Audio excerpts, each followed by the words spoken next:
तो बताइए, आपको ब्रह्मदेव से क्या वरदान प्राप्त हुआ है? गुप्त वरदान। ब्रह्मदेव से गुप्त वरदान प्राप्त किया है मैंने, जिसका भेद मेरे मुख से कभी उजागर नहीं हो सकता। और ब्रह्मदेव भी मेरे वचन से बंधे होने के कारण इसकी चर्चा किसी से नहीं कर सकते। अपनी मृत्यु के भेद को छुपाए रखने में सफल होकर इस दुष्ट ने अपनी सुरक्षा सुनिश्चित कर। किंतु ये हुआ कैसे? बुद्धि का अभाव तो अहंकारी असुरों का स्वभाव होता है। तो फिर इस असुर में गणेश जी की युक्ति को असफल करने की बुद्धि कहां से उत्पन्न हो गई? क्या हुआ? स्तब्ध रह गए ना तुम तुच्छ गजमुख बालक? मेरे इस उत्तर की अपेक्षा नहीं थी ना तुम्हें? रहस्य है, अवश्य कोई रहस्य है, अन्य असुरों से इसके भिन्न होने के पीछे। अब अपनी माला का जाप संपन्न करके अनंत पीड़ा दूंगा तुम्हें और तुम्हारी इस क्रीड़ा का अंत करूंगा मैं। एक कीट के समान मसल के रख दूंगा तुझे तुच्छ गजमुख।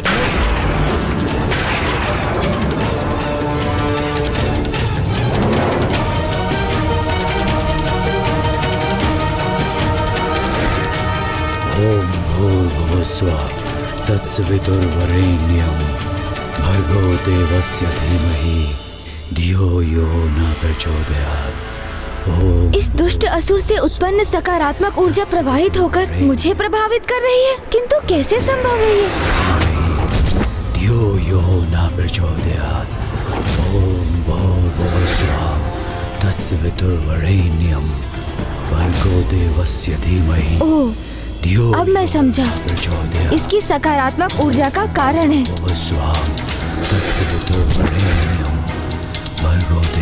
अर्थात ये अवश्य किसी वैदिक मंत्र का जाप कर रहा है।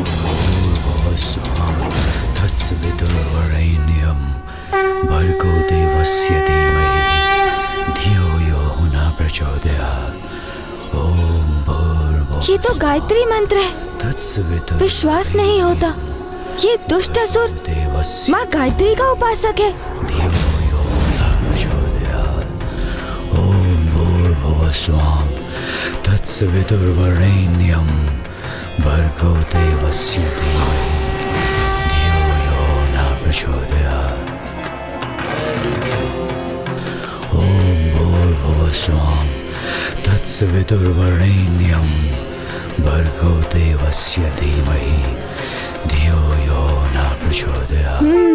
तो इसलिए अपने जाल में उलझा नहीं सका इसे, क्योंकि जो कोई भी गायत्री मंत्र का जाप करता है बुद्धि, ज्ञान और एकाग्रता से समृद्ध हो जाता है और उसे किसी भी प्रकार से भ्रमित करना असंभव हो जाता है।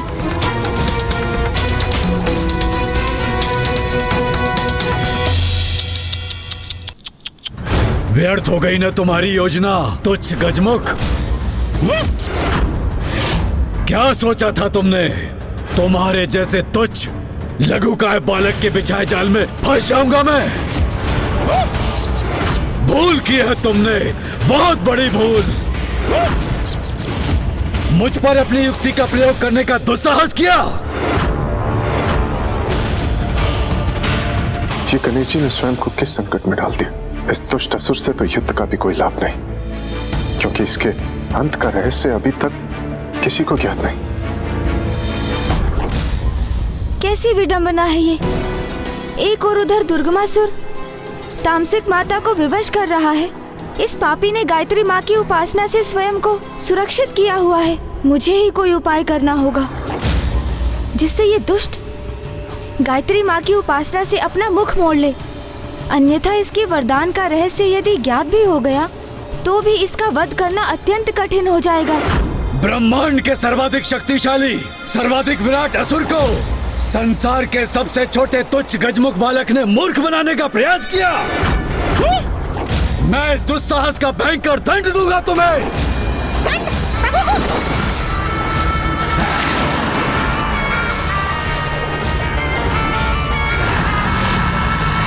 समझ गया। सर्वशक्तिशाली आप स्वयं को पुकारते अवश्य हैं असुर जी, किंतु आपको इसकी सत्यता पर संदेह है। क्या कहा तुमने? संदेह और मुझे अपने बल पर असंभव। अरे नहीं नहीं नहीं, संभव ही नहीं, सत्य है ये। आपको स्वयं पर ही विश्वास नहीं है और उसे मैं प्रमाणित भी कर सकता हूँ। शांत हो जाओ तुम। मुझे प्रमाण दोगे स्वयं के अविश्वास का? जो सत्य है उसे नकारने का क्या लाभ असुर जी? ये आपका स्वयं पर आपके विश्वास का ही तो परिणाम है, जिसके कारण आप माँ गायत्री की उपासना, उनका जाप करने पर विवश हैं। जाप नहीं, उपासना नहीं, मात्र अपनी माता का स्मरण कर उनकी स्मृति से प्रेरणा प्राप्त करने हेतु उनके दिए गए मंत्र का पाठ भर करता हूँ मैं। ओह, तो आपको ये भी ज्ञात नहीं कि जिस बल का बखान आप कर रहे हैं वो माता आदि शक्ति के गायत्री माता के स्वरूप के आशीष का ही परिणाम है, जो आपको उनकी उपासना से प्राप्त हुआ है। और मुझे तो गायत्री माता स्पष्ट दिखाई भी दे रही है। हाँ, आपको आशीष देते हुए। कहाँ है गायत्री माता?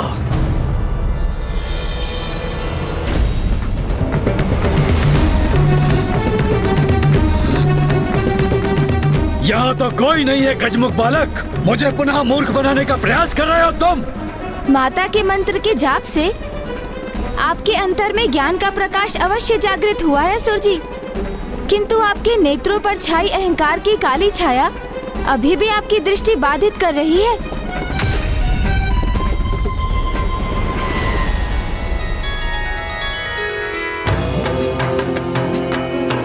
ओम भूर्भुवः स्वः तत्सवितुर्वरेण्यम्।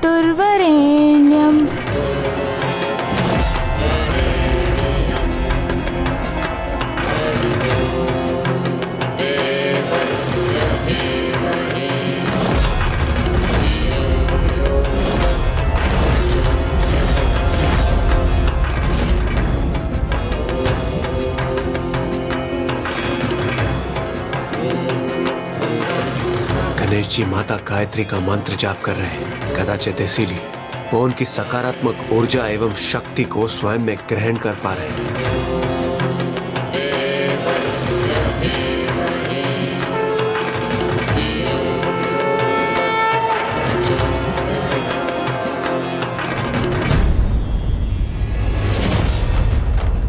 इसी मंत्र का जाप करते हैं ना आप असुर जी? वैदिक मंत्रों में सर्वोच्च है जिसका स्थान, सर्वाधिक है जिसकी महिमा, और जब भी आप इसका पाठ करते हैं तो आप ज्ञान के प्रकाश को पाने के सन्मार्ग पर चलने की प्रार्थना करते हैं। ये कैसा दोहरा आचरण है आपका असुर जी? जिन माता आदि शक्ति का विरोध कर उनसे युद्ध करने की आप इच्छा प्रकट कर रहे हैं, उन्हीं की पूजा कर उनसे बल प्राप्त करते हैं। भले ही दंभवश उनकी शक्ति की सत्ता को तो आप स्वीकार नहीं करते, किंतु अवश्य ही भीतर उनको स्वयं से श्रेष्ठ मानकर उनकी पूजा भी करते हैं आप। कैसा परिहास है ये तुम्हारा बालक?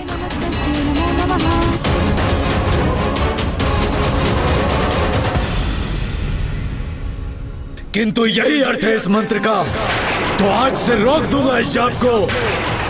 सर्वश्रेष्ठ हूं मैं, मुझे किसी की कोई उपासना करने की कोई आवश्यकता नहीं।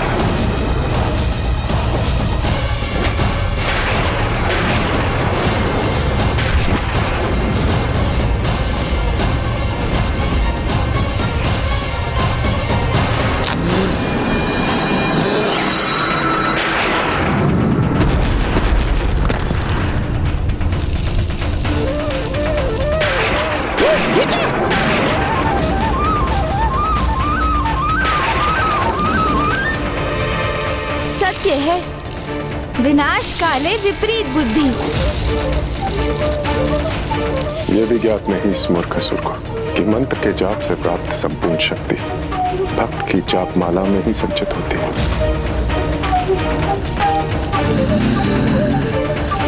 जिस माला को सदैव अपने कंठ में धारण करना चाहिए था उसे ही छिन्न भिन्न कर दिया इस दुष्ट ने, और अपने जाप से संचित शक्तियों को, उसके प्रभाव को क्षण भर में खो दिया इसने सब कुछ।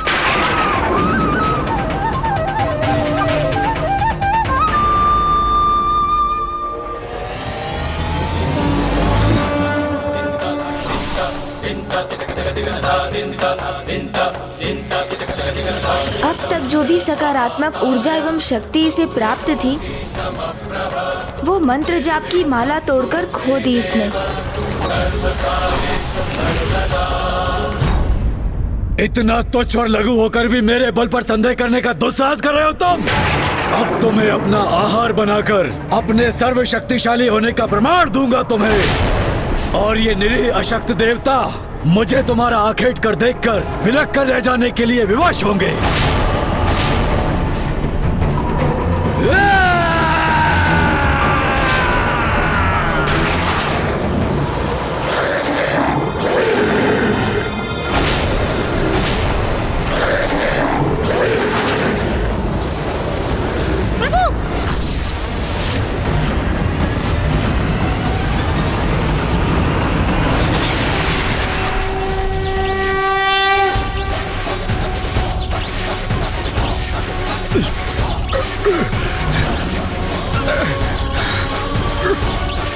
अद्भुत है प्रथम पूज्य गणेश जी की शक्ति।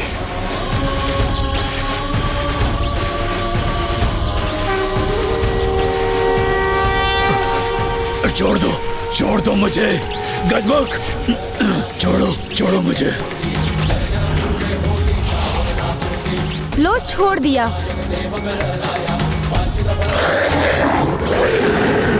चलिए मूषक जी, जिस कार्य के लिए आए थे वो तो हुआ नहीं, किंतु उससे भी अधिक महत्वपूर्ण कार्य संपन्न किया है हमने। इस दुष्ट की गायत्री माता की उपासना भंग करवा दी हमने। देवगणों, कुछ समय के लिए धीरज रखिए। माता स्वयं आकर आप सबको अवश्य रक्षित करेंगी।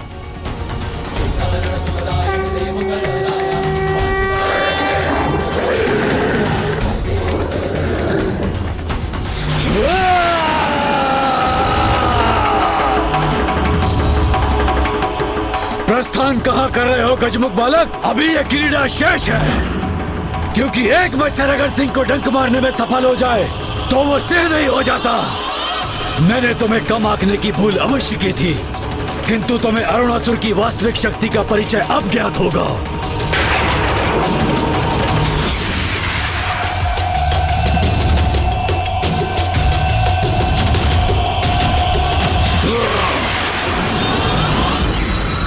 जाइए मेरे मार्ग से असुर जी, आपसे युद्ध करने नहीं आया मैं, क्योंकि जिस युद्ध के लिए आप इतने तत्पर हैं, वही आपके सर्वनाश का कारण बनेगा।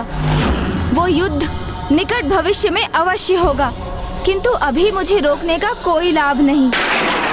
मुझे जाने का मार्ग दीजिए। अच्छा, जाना चाहते हो यहाँ से? तो प्रयास करके देख लो। तुम्हारा भाग्य यहाँ तुम्हारी मृत्यु के लिए लेके आया है, जो मेरे द्वारा नियत है। तो जाओ। यदि गणेश जी आगे बढ़े तो वो संकट में आ जाएंगे। यहाँ से बाहर जाने वाले मार्ग में तो इस असुर ने भयंकर जाल बिछा रखे। हमें कैसे भी गणेश जी को सावधान करना होगा। थल और आकाश दोनों मार्ग से भीषण लावे का संकट है। गणेश जी, गणेश जी, गणेश जी, गणेश जी। ये तुच्छ देवता कितना भी प्रयास कर लें, किंतु ये तुच्छ गजमुख को सावधान नहीं कर सकेंगे। गणेश जी!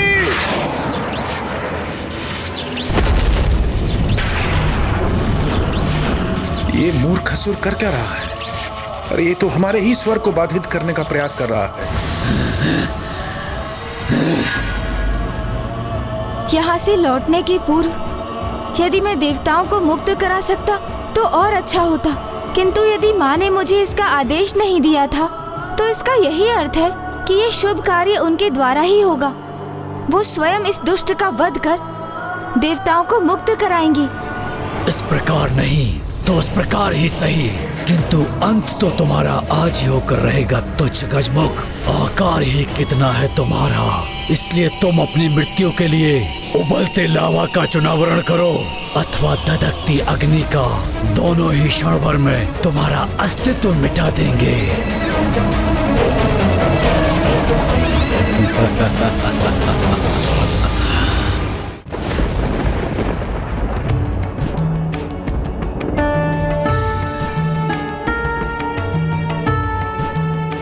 प्रथम पूज्य गणेश जी को वहाँ से लौटने में इतना विलंब क्यों हो रहा है माता? अवश्य लौटेगा पुत्र गणेश, और जो वचन दिया है उसे पूर्ण भी करेगा।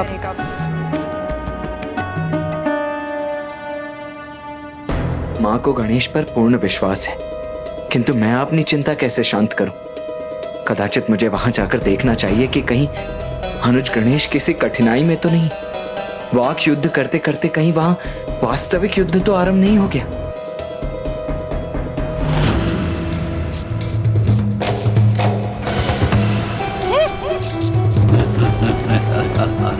अब कुछ ही पल शेष हैं इस तुच्छ गजमुख के जीवन के।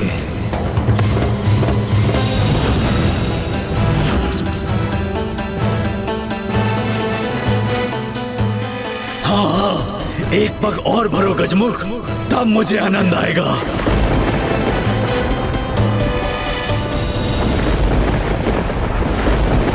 रुक जाइए मूषक जी। क्या हुआ प्रभु? यहाँ इस दुष्ट का बिछाया हुआ भयंकर जाल है, जो हमारे इन सीढ़ियों से नीचे उतरते ही हमारे लिए घोर संकट उत्पन्न करेगा। ये दृश्य तो मैंने आते समय ही देखा था। इसे तो ज्ञात हो गया कि इसका बाहर जाना यहाँ से तो असंभव है। तो अब जब उसे ज्ञात हो ही चुका है कि कैसे उसके साथ मैं एक मस्तिष्क परीक्षण क्रीड़ा करने वाला हूँ,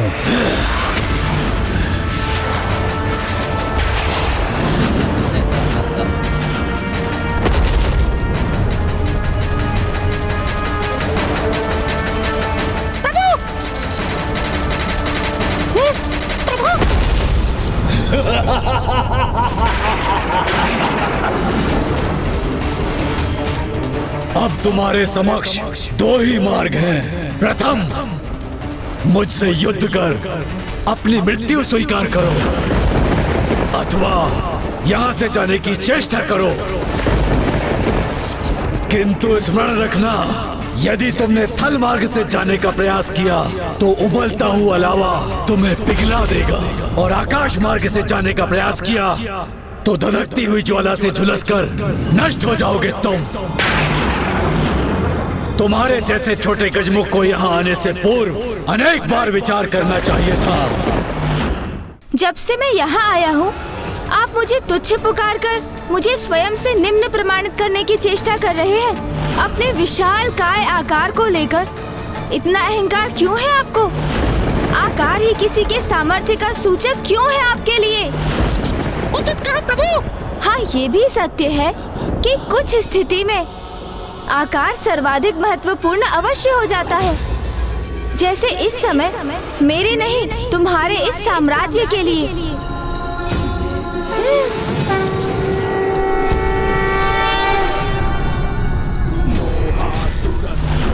अरे ये तुच्छ छोटा सा गजमुख बालक इतना विशाल काय कैसे हो गया? ओम गजाननं भूतागणाधिसेवितं। प्रभु!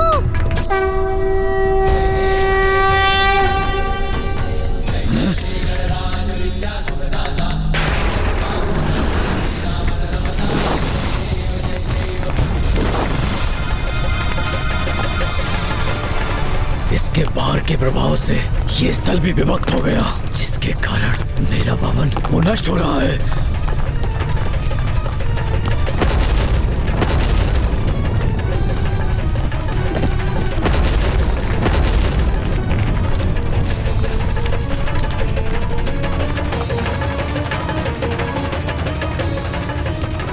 अंततः गणेश जी ने इस दुष्ट को अपनी वास्तविक शक्ति का परिचय दे ही दिया। मेरे विचार से आज हम दोनों ने एक अत्यंत महत्वपूर्ण पाठ सीखा है कि हमें अपने शत्रु को कभी कम नहीं आंकना चाहिए।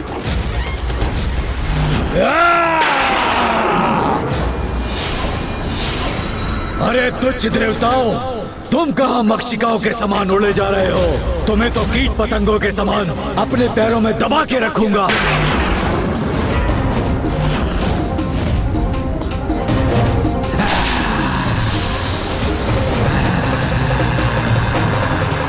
मूर्खसुर, जिनके पुत्र ने तुम्हारी ऐसी अवस्था की है, जब वो स्वयं यहाँ पधारेंगी तो तुम्हारी कैसी दुर्दशा करेगी, ये तो तुम्हें ज्ञात हो ही गया होगा।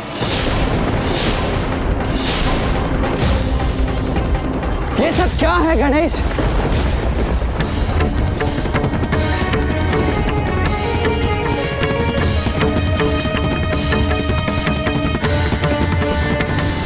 यहाँ क्या करने आए थे तुम?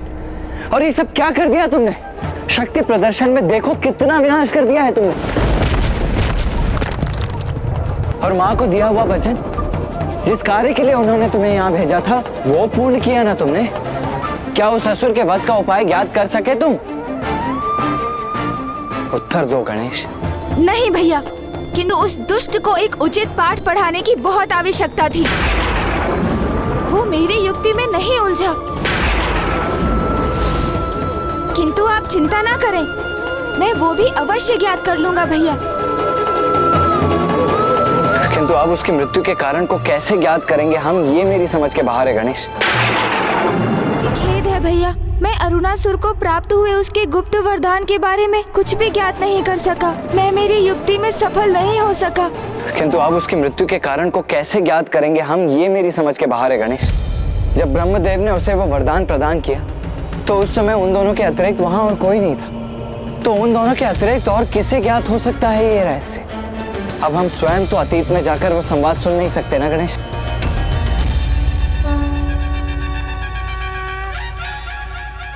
अब क्या हुआ गणेश? अचानक तुम्हारे मुख पर ये आशा की किरण का क्या कारण है? इस गुत्थी को सुलझाने का उपाय मेरे मन में कौंध गया है भैया। भैया, मुझे उनका परिचय ज्ञात है, जिनकी दृष्टि से कुछ भी नहीं छिपा है। मैं कुछ समझा नहीं गणेश, कौन है वो?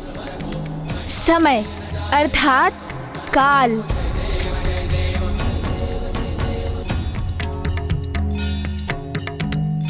काल को सब ज्ञात है, अर्थात माता कालरात्रि को सब ज्ञात है भैया। बीते समय में जाकर उस रहस्य को उद्घाटित करने में वो हमारी सहायता करेंगी।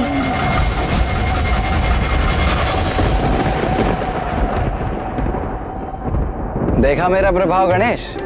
मेरा आगमन होते ही तुम्हें इतनी जटिल समस्या का समाधान भी प्राप्त हो गया। किंतु इस जटिल समस्या का समाधान तो मेरी बुद्धि में ही उत्पन्न हुआ ना। हाँ, किंतु है तो ये मेरा ही प्रभाव ना। देखा देखा आपने मूषक जी, कैसे मेरी बुद्धिमानी का श्रेय भी भैया ने स्वयं अपने पर ले लिया। किंतु प्रभु, ये भी तो हो सकता है यह मुझ बुद्धिमान की उपस्थिति के कारण आपको ये विचार आया हो। ओहो मूषक जी, आप भी ना। ये तो बिल्कुल उचित कहा आपने मूषक जी। धन्यवाद कार्तिकी जी, धन्यवाद। गणेश, हास परिहास में हमारा समय व्यर्थ करना उचित नहीं है।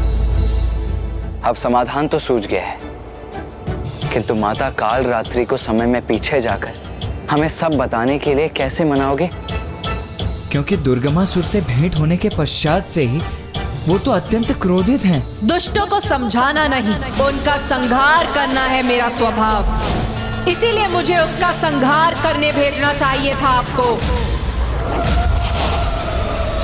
किसी भी विकट परिस्थिति को सुलझाने के लिए साम दाम दंड भेद का प्रयोग करना होता है, और मैं भी ऐसा ही करूंगा। माता के क्रोध की कटुता अपने मीठे मीठे वचनों की मिश्री से मिटा दूंगा मैं। उनका ऐसा मनोहार करूंगा मैं कि वो अवश्य मान जाएंगी भैया। किंतु गणेश, बहुत भयंकर होता है उनका क्रोध। उन्हें मनाना इतना सरल नहीं है। अरे आप देखते जाइए ना भैया, कितनी सरलता से मनाता हूँ मैं उन्हें। ऐसी प्रशंसा करूंगा उनकी मैं कि वो मुझसे प्रसन्न होकर मुझे दर्शन अवश्य देंगी। हाँ, ये तो सत्य है गणेश। जो अत्यधिक क्रोध करते हैं उनका हृदय बड़ा सरल होता है, और थोड़े से मनोहार से भी वो शांत हो जाते हैं। तो माता काल रात्रि को मनाने की तुम्हारी ये युक्ति कदाचित सर्वथा उचित है। हाँ, किंतु हम उन्हें बुलाएंगे कैसे? श्रद्धा और निष्ठा से उनका आवाहन कर।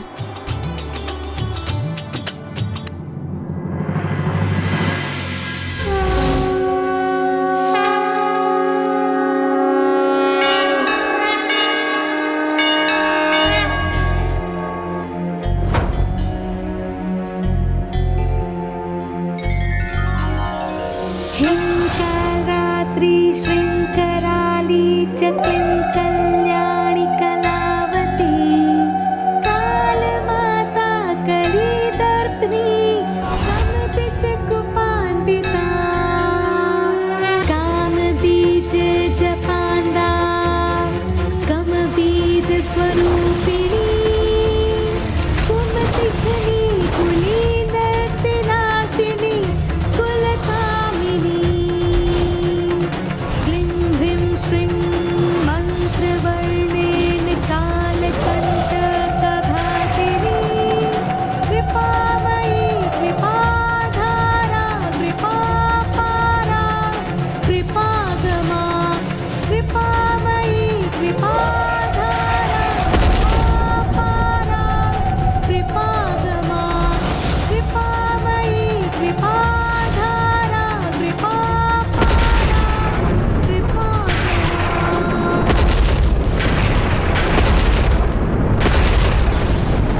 भयंकर गले मुंडी माला माता काल रात्रि है संताप हरे रुद्राणी माता शुभ वरदात्री है माँ माता शुभ वरदात्री है माँ माता शुभ वरदात्री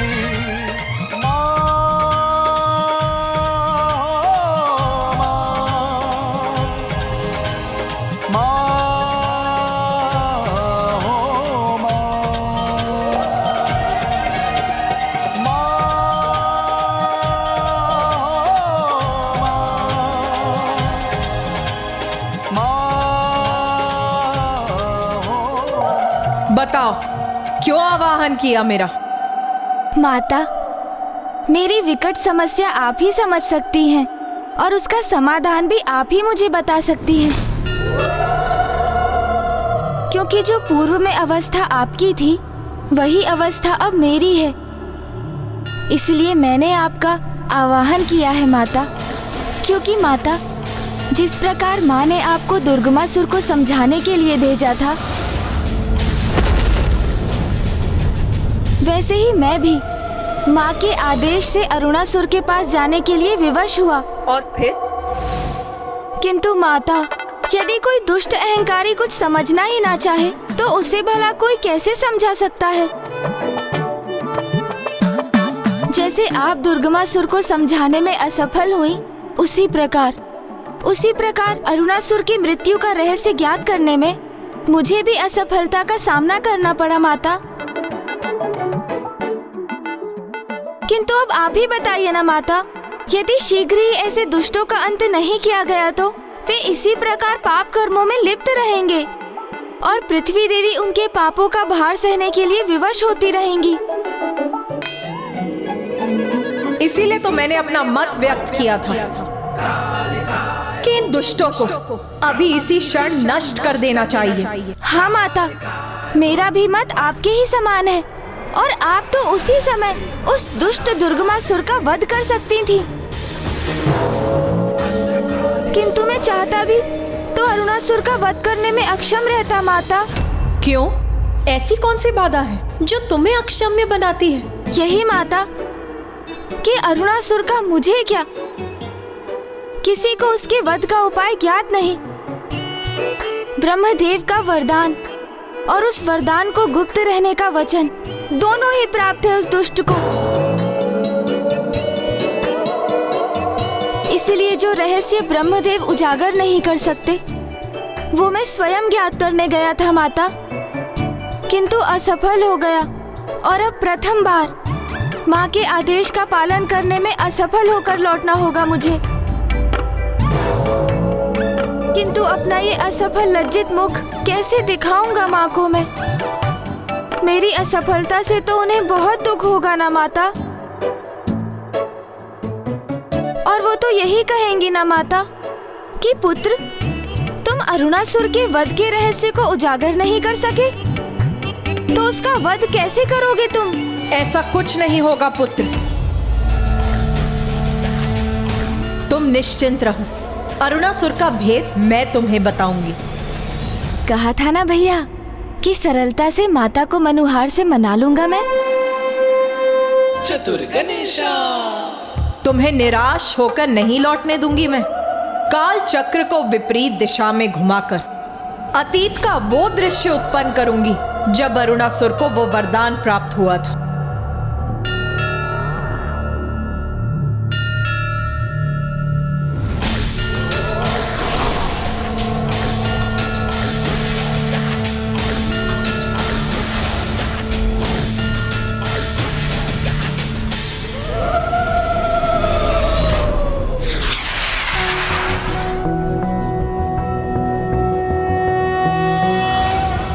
रक्ताब्धिपोतारुण पद्म संस्थानां पाशां कुशेष्वा सशरासि बाणां शूलं कपालं ददतिं कराब्जै रक्तां। भैया, मैंने कहा था ना, किसी भी समस्या को सुलझाने के लिए साम दाम दंड भेद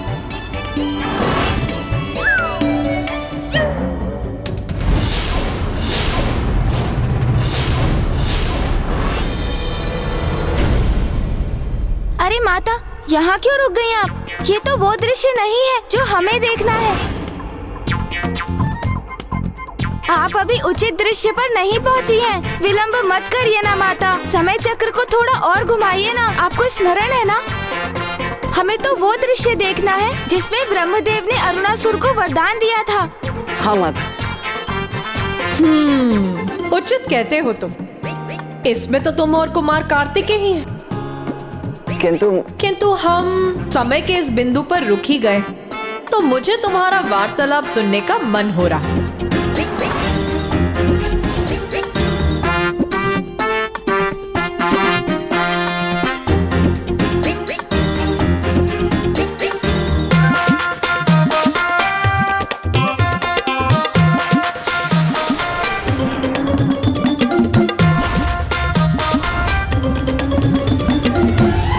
विकट परिस्थिति को सुलझाने के लिए साम दाम दंड भेद का प्रयोग करना होता है, और मैं भी ऐसा ही करूंगा।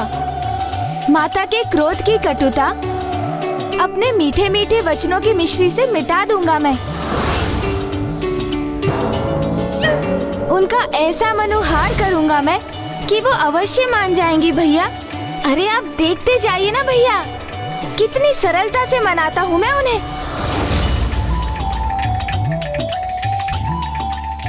ऐसी प्रशंसा करूंगा उनकी मैं कि वो मुझसे प्रसन्न होकर मुझे दर्शन अवश्य देंगी। जो अत्यधिक क्रोध करते हैं उनका हृदय बड़ा सरल होता है। तो माता काल रात्रि को मनाने की तुम्हारी यह युक्ति कदाचित सर्वथा उचित है।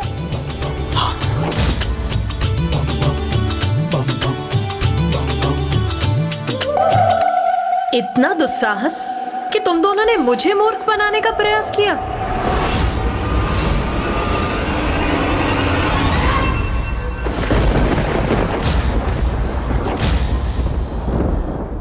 मुझे क्षमा कर दीजिए माता, मैंने तो ये शब्द बस भैया को समझाने के लिए बोले थे, और वास्तव में तो भैया ने ही मुझे ये शब्द बोलने के लिए प्रेरित किया था। नहीं माता, मैंने तो मात्र इसकी बात स्वीकार की है। ये भूल इसी की है माता, मेरी नहीं। आपका दोषी यही है।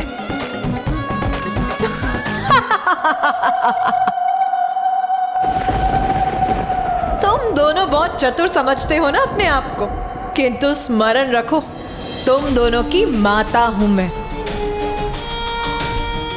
और भली भांति समझती हूं मैं तुम दोनों की चतुराई को।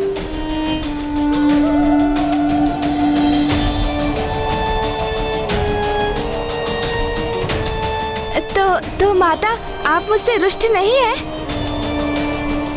और आप हमें अतीत के उस पल में भी ले जाएंगी ना? हाँ पुत्र, क्योंकि तुमने मेरी स्तुति में जिस स्तोत्र का उच्चारण किया था, मैं उससे बहुत प्रभावित हूँ।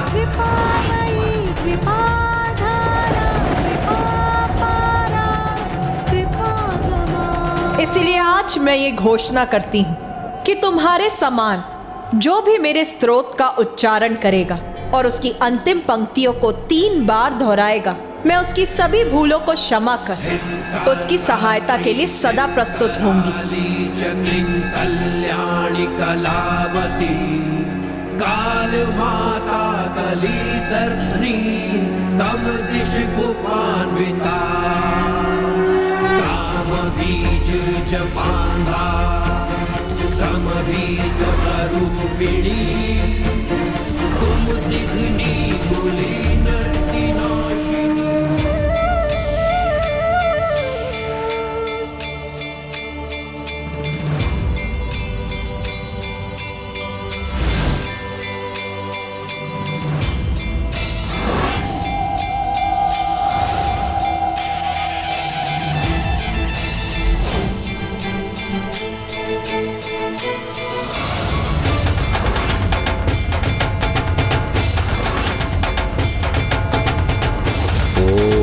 ब्रह्मदेवाय नमः। ओम ब्रह्मदेवाय नमः। ओम ब्रह्मदेवाय नमः। ओम ब्रह्मदेवाय नमः। ओम ब्रह्मदेवाय नमः। ओम ब्रह्मदेवाय नमः। अरुणासुर, उठो अरुणासुर, तुम्हारा तप सफल हुआ।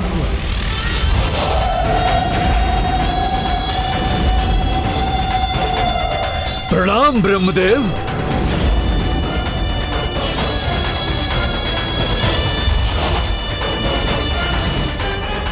मैं अपना तप आपके चरणों में समर्पित करता हूं प्रभु।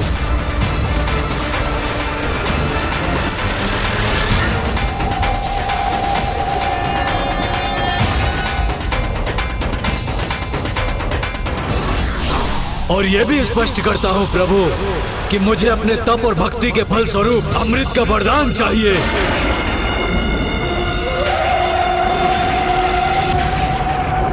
अरुणासुर, मैं तुम्हारे इस घोर तप से अत्यंत प्रसन्न हुआ, किंतु अमृत प्रदान करने में मैं असमर्थ हूं।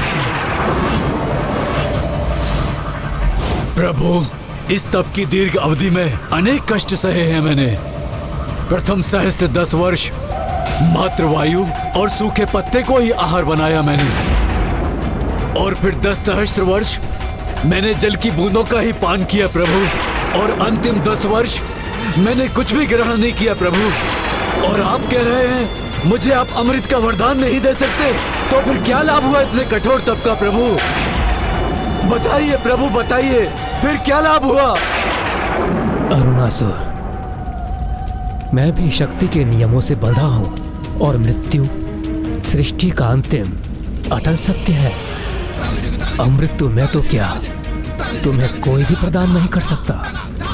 हाँ, तुम ये चुनाव अवश्य कर सकते हो कि किसके द्वारा तुम्हारी मृत्यु असंभव है और किसके हाथों से तुम्हारी मृत्यु संभव हो सकती है।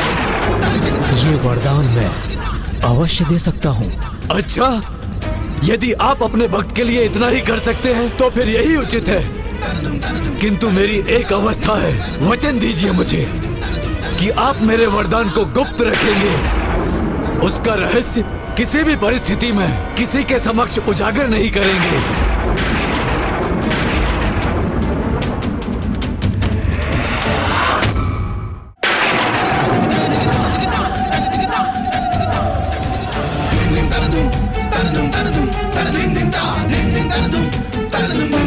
उचित है वत्स, अपने कठोर तप से तुमने अधिकार प्राप्त किया है। मैं तुम्हें वचन देता हूँ, मैं तुम्हारे वरदान के विषय में कभी भी किसी से कुछ नहीं कहूंगा। तो फिर मुझे ये वरदान देने की कृपा कीजिए प्रभु कि मेरा वध कोई देवता, असुर, स्त्री, किन्नर, पशु, यक्ष, नाग, गंधर्व द्वारा संभव न हो सके।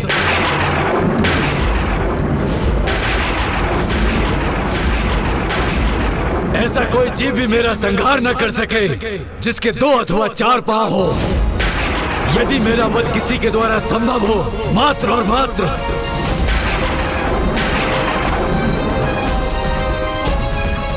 6 पांव वाली तुच्छ रानी कीट ही कर सके, जिसका स्वर ब्रह्मांड की गूंज के समान हो।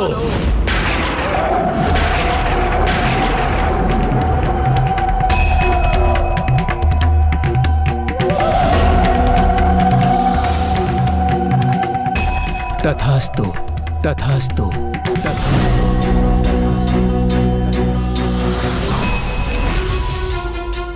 छह पांव वाली तुझ रानी कीट ही कर सके जिसका स्वर ब्रह्मांड की गूंज के समान हो।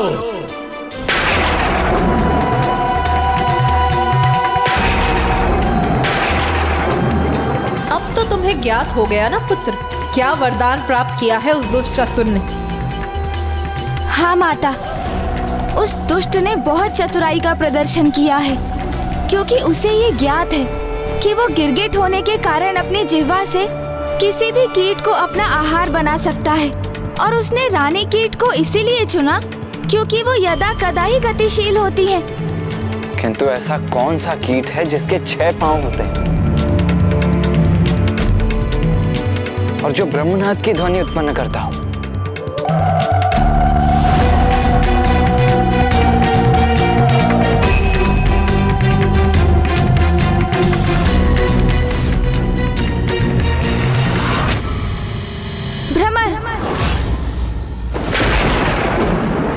भ्रमर है वो कीट।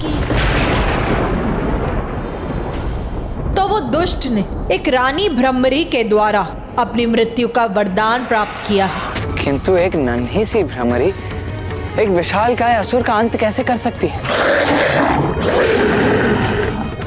और वो भी एक ऐसे असुर को एक भ्रमरी कोई क्षति कैसे पहुंचा सकती है जो भांति भांति के कीटों को अपना आहार बनाकर ही अपना उदर भरता हो, जो अपनी जीभा मात्र से ही किसी भी कीट का अंत कर देता हो।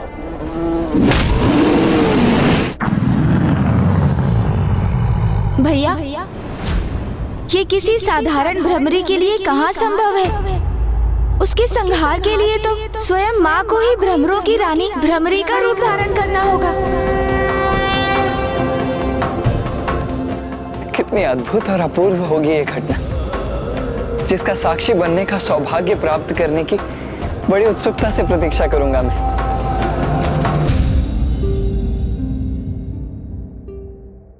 क्या हुआ पुत्र गणेश? अब तो तुम्हें उस दुष्ट के वध करने का उपाय ज्ञात हो गया है। अब क्यों चिंतित हो तुम? माता, मैं यही सोचकर चिंतित हूँ कि संपूर्ण सृष्टि जिनकी पूजा करती है, समस्त देवियाँ जिनकी सेवा कर स्वयं को धन्य समझ रही थी, स्वयं त्रिदेव जिनकी आरती कर रहे थे, वो जो स्वयं संपूर्ण सृष्टि की सर्वे सर्वा है, जिनके कारण ये अंतरिक्ष और ग्रह है, और जो सभी लोगों के उत्पत्ति के कारण भी है, उन देवी माता आदि शक्ति से एक छोटी सी प्राणी एक लघु भ्रमरी का रूप धारण करने के लिए कैसे अनुरोध करेंगे?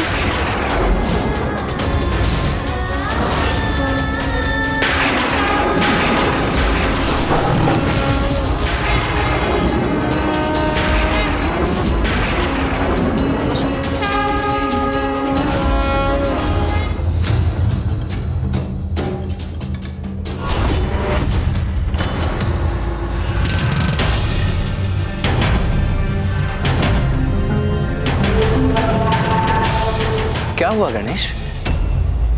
तुम यहाँ स्वर्ग के द्वार तक आकर अचानक रुक क्यों गए? चलो भीतर, माँ प्रतीक्षा कर रही होंगी। भैया, आप मेरे अग्रज है ना, तो इसलिए सर्वप्रथम भीतर जाने का अधिकार तो आपका है। अरुणासुर के वध का उपाय हमें ज्ञात हो गया है। ये तो अति महत्वपूर्ण समाचार है, तो आपको तो इसे माँ तक पहुँचाना चाहिए ना। और उस दुष्ट अरुणासुर के वध हेतु माँ को भ्रमरी रूप धारण करना होगा, ये भी आप ही बता दीजिएगा ना उन्हें। उचित है गणेश, मैं ही जाकर माँ को बता देता हूँ कि उन्हें कीट का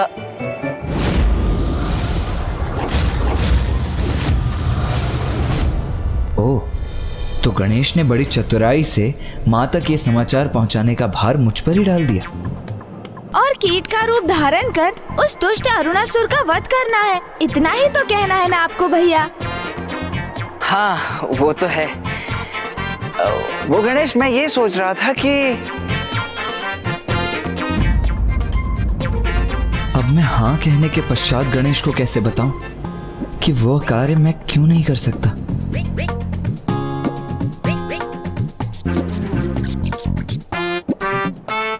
क्या हुआ? तुम दोनों स्वर्ग लोक के भीतर प्रवेश करने के स्थान पर यहाँ क्यों रुक गए? और किस वार्तालाप में उलझ गए हो तुम दोनों?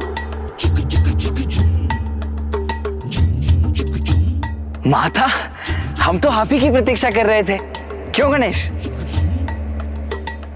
वो क्या है ना, क्योंकि जब माता साथ हो तो पुत्रों का आगे रहना उचित नहीं है, इसीलिए आप भीतर प्रवेश कीजिए ना, हम आपके पीछे पीछे प्रवेश करेंगे। क्यों गणेश? हाँ हाँ हाँ हाँ भैया।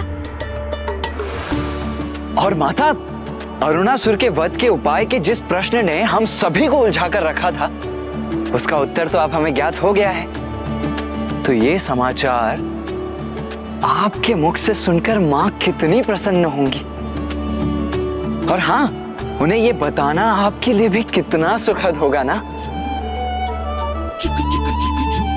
कि अरुणासुर का वध अब निकट ही है। बस उसके लिए मां को एक कीट अर्थात भ्रामरी का रूप धारण करने की देर है बस। क्यों गणेश, है ना? हाँ हाँ हाँ हाँ भैया। हाँ हाँ अवश्य, क्यों नहीं।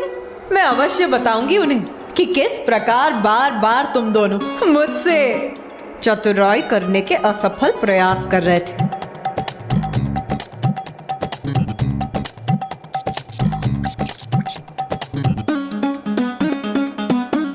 भैया, माता तो समझ गई। समझूंगी नहीं, कदाचित तुम दोनों ये भूल गए मैं माता हूँ तुम्हारी। माता, ये गणेश भी ना चतुराई किए बिना रह ही नहीं सकता है। अरे इसमें चतुराई की क्या बात है भैया? आप बड़े हैं ना, तो आपका कर्तव्य है कि आप ये समाचार माँ तक पहुँचाएं। किंतु मैं तो उनका पुत्र हूँ। कोई पुत्र अपनी माँ को ये कैसे कह सकता है कि वो एक कीट का रूप धारण कर ले? तो मैं भी तो माँ का ही पुत्र हूँ ना भैया, फिर आप मुझसे ऐसी अपेक्षा कैसे कर सकते हैं? और हम दोनों ही माँ से ये नहीं कह सकते, तो फिर ऐसा कौन है जो ये बात माँ को बता सकता है? कौन हो सकता है वो अन्य उपाय?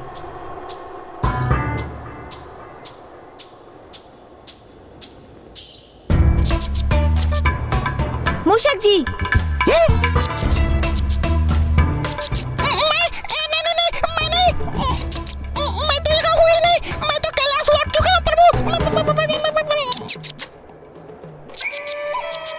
कैलाश, सूझ गया उपाय। माता, भैया, इस उलझन को सुलझाने की युक्ति सूझ गई है मुझे। तो शीघ्र बताओ गणेश, माँ वहाँ बड़ी अधीरता से प्रतीक्षा कर रही हैं, बताओ शीघ्रता से। आप चिंता मत कीजिए भैया, माँ तक ये सूचना कौन और कैसे पहुँचाएगा, अब तो आप वो मुझ पर ही छोड़ दीजिए। आप तो बस इतना कीजिए कि माँ के निकट पहुँचकर माँ से बस इतना कहिए कि हमें अरुणासुर के वध का उपाय ज्ञात हो गया है।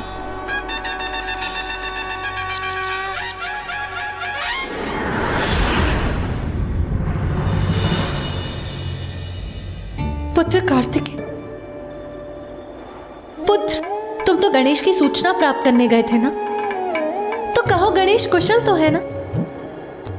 हाँ माँ, गणेश तो पूर्ण रूप से सकुशल है। तो फिर कहाँ है वो?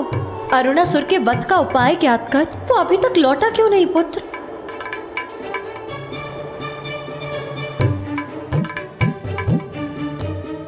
माँ, गणेश आने ही वाला है और उसने कहा है कि वो जैसे ही आएगा वैसे ही आपको अरुणासुर के वध का उपाय स्वतः ही ज्ञात हो जाएगा। स्वतः ही ज्ञात हो जाएगा? किंतु कैसे? अब ये कौन सी युक्ति है पुत्र गणेश की? पिताश्री, माँ को दिए वचन को पूर्ण करने में मेरी सहायता करने की कृपा कीजिए। पुत्र, जो तुम चाहते हो मेरा वो करना उचित नहीं। क्यों पिताश्री, क्यों उचित नहीं है? उसमें क्या हानि हो सकती है भला? आपने तो माता के लिए अनेकों रूप धारण किए हैं, आपने क्या कुछ नहीं किया उनके लिए? माँ के प्रत्येक शक्तिपीठ पर भैरव रूप में उनके साथ रहते हैं आप। माँ के ही निवेदन पर आपने योगी रूप को त्याग कर अपना मनोहर रूप धारण किया था। इसलिए पिताश्री अब माता के भ्रमर अर्थात उन्हें भ्रामरी रूप धारण करवाने के लिए आपको ये नवीन रूप धारण करना ही होगा। मैं जो कह रहा हूँ उसमें क्यों संकोच कर रहे हैं आप पिताश्री? पुत्र, मैं ऐसा कर सकता तो अवश्य करता, किंतु मुझे संकोच इसलिए हो रहा है कि मुझे ऐसा करते देख अन्य सभी क्या सोचेंगे। और ब्रह्मदेव और नारायण, कहीं उनके लिए मैं एक मनोरंजन का कारण न बन जाऊं। पिताश्री, किसी भी कार्य के प्रति नकारात्मक सोच को त्याग कर सकारात्मक सोच धारण करना चाहिए। यही सीख आपने सदा दी है मुझे, तो इस बार इतनी छोटी सी बात कैसे विचलित कर सकती है आपको? जगत कल्याण के लिए, सृष्टि के लिए और प्रत्येक जीव के सुख के लिए और स्वयं माँ के मुख पर मुस्कुराहट लाने के लिए इतना तो आप अवश्य ही कर सकते हैं पिताश्री।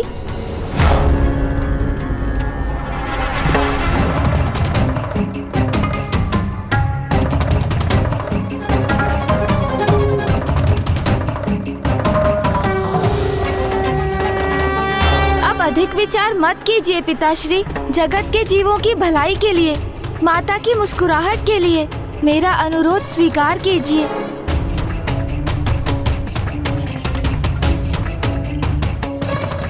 जगत के जीवों की भलाई के लिए, माता की मुस्कुराहट के लिए मेरा अनुरोध स्वीकार कीजिए।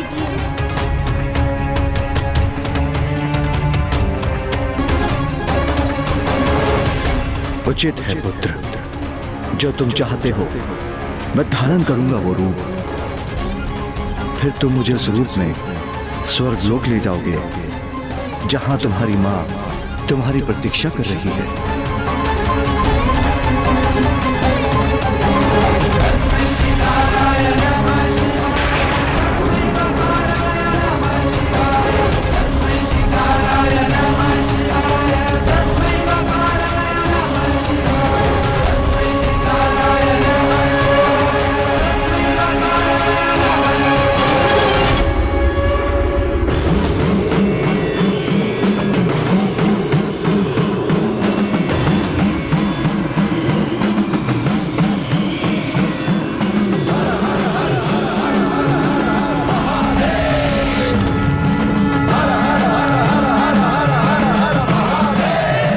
क्या हुआ नाथ?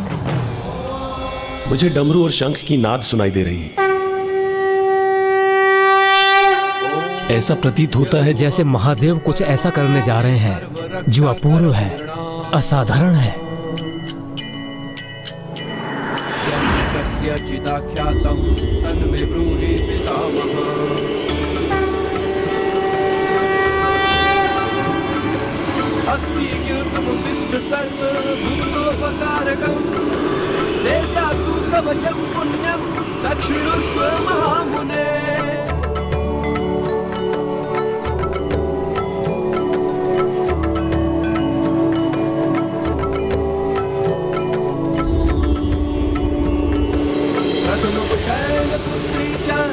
अद्भुत! इस रूप को धारण करने के लिए आपका कोटि कोटि धन्यवाद पिताश्री। मुझे आज्ञा दीजिए पिताश्री, ताकि मैं आपको इस सहस्त्रार कमल पुष्प के रूप में माँ के समक्ष लेकर जा सकूं।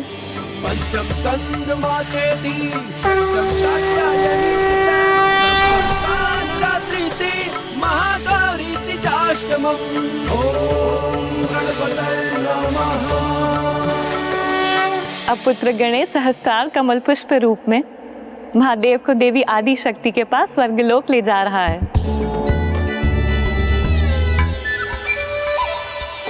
अपनी पत्नी के प्रति अपना प्रेम व्यक्त करने के लिए महादेव ने कमल पुष्प रूप धारण कर लिया है।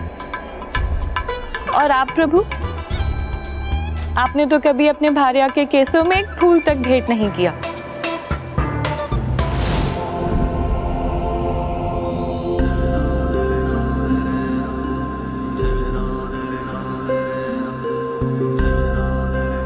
कमल पुष्प पर स्थित होकर आपको महादेव का कमल पुष्प रूप धारण करना मनोरंजन का कारण प्रतीत हो रहा है। महादेव के त्याग को आप कैसे समझ सकते हैं स्वामी? स्वयं कमल पुष्प पर विराजमान अवश्य रह सकते हैं, किंतु महादेव के समान मान अपमान की चिंता किए बिना अपनी पत्नी के मुख पर मुस्कुराहट देखने के लिए, अपनी पत्नी के लिए निसंकोच इस प्रकार पुष्प रूप धारण कर सकते हैं क्या आप?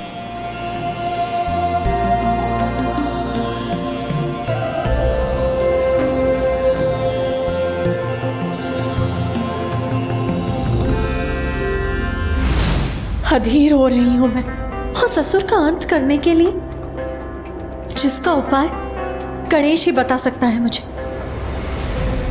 किंतु कहाँ है पुत्र गणेश? वो अभी तक लौटा क्यों नहीं? माँ, गणेश को कुछ समय का अवकाश और दे दीजिए, वो बस आता ही होगा माँ।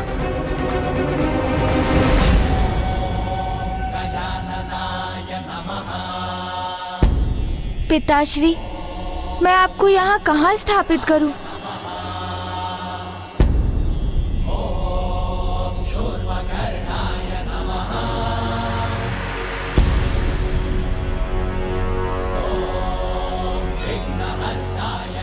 स्वामी, आप मुखदर्शक ही बने रहेंगे अथवा जाकर गणेश की सहायता भी करेंगे? आप सर्वथा उचित कह रही हैं देवी। हमें वहां जाकर गणेश की सहायता करनी चाहिए।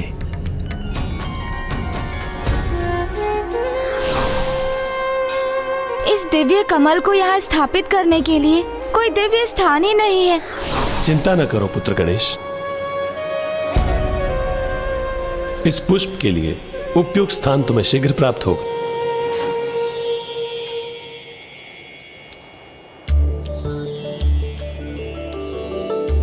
अति सुंदर, कितना अपूर्व, कितना सुंदर दृश्य है ये। अद्भुत। कितनी असाधारण दिव्यता है इस दिव्य कमल पुष्प की। कमल पुष्प कितना भी दिव्य क्यों ना हो, किंतु उसका उपयुक्त स्थान कीचड़ ही होता है। यही तो मेरी उलझन का कारण है माता। स्वर्ग लोक में कीचड़ कहाँ से उत्पन्न करूं? जब जगत कल्याण हेतु महादेव पुष्प का रूप धारण कर सकते हैं तो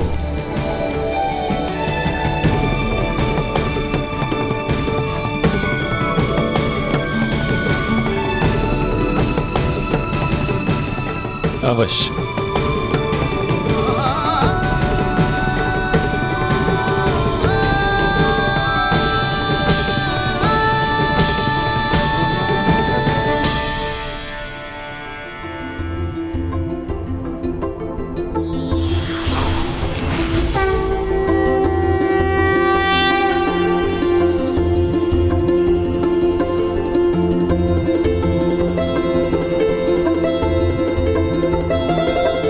धन्यवाद मामा श्री, प्रभु श्री नारायण। निर्मल जल सात्विकता का प्रतीक होता है, और जहाँ सात्विकता है, ज्ञान का वास भी वहीं होता है।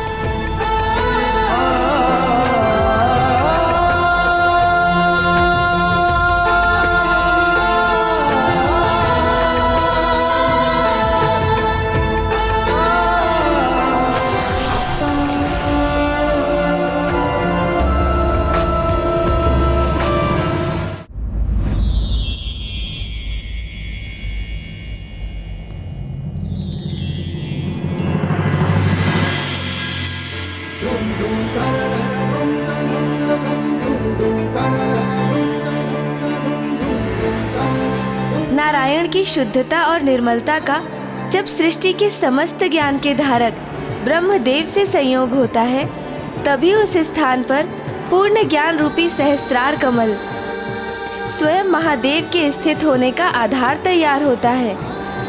अर्थात जब कोई स्वयं के व्यक्तित्व को निर्मल जल के समान शुद्ध और पवित्र बना लेता है, तभी वो पूर्ण ज्ञान को प्राप्त करने के योग्य बनता है।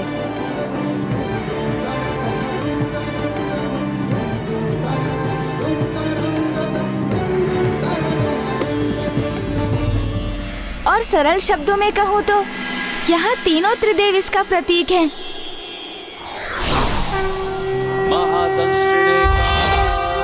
जहाँ ज्ञान के साथ पवित्रता है, वहीं परम ज्ञान की प्राप्ति भी संभव है। हिरण्यश्रवसे द्वारिणे भीमाय भीम पराक्रमाय ओम नमो नमः।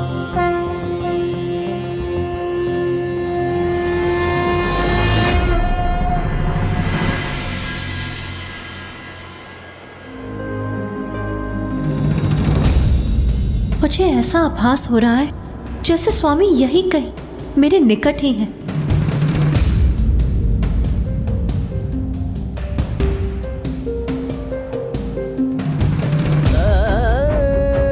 किंतु यदि वो मेरे निकट है तो मेरे सम्मुख क्यों नहीं आ रहे हैं?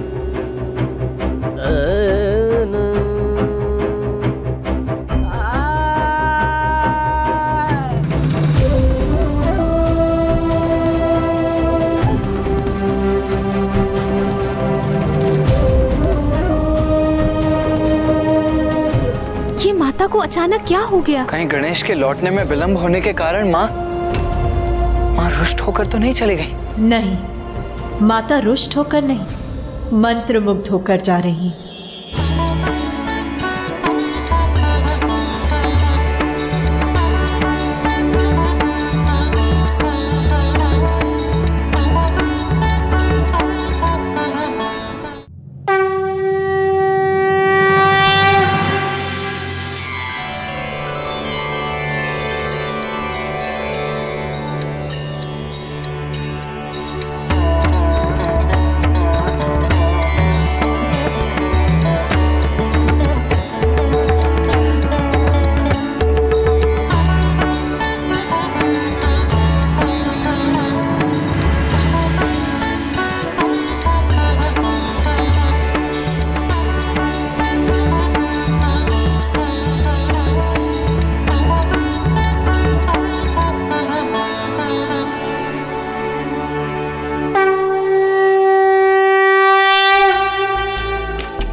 उमा,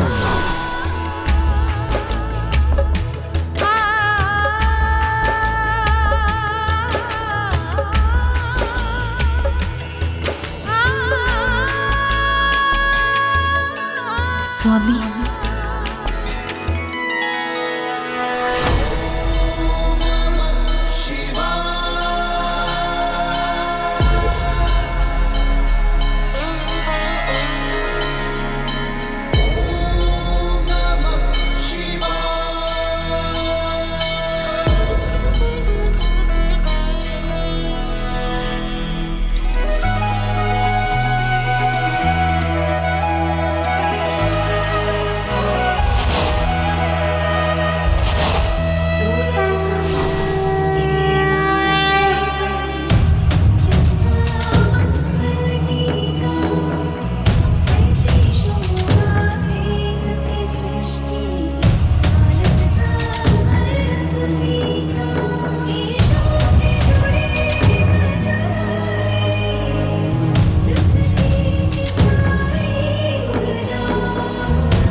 अद्भुत है तुम्हारी युक्ति गणेश।